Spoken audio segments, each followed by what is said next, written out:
دښته کې شړکن د باران کې بزان څنګه ساتي دښته کې شړکن د باران کې بزان څنګه ساتي خار کې د ښځو په غوبل کې ایمان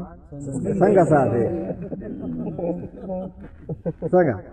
دښته کې شړکن د باران کې بزان څنګه ساتي او خار کې د ښځو په غوبل کې ایمان څنګه ساتي ستا بجالي مسلمانۍ باندې همدا دلیل دی خپل بچان څنګه ساتي او یتیمان څنګه ساتي د پتلونکشو نجونو منځ کې تقوا صفر کې ضرب د پتلونکشو نجونو منځ کې تقوا صفر کې ضرب پیوش پول کې نبیزي او لیوان څنګه ساتي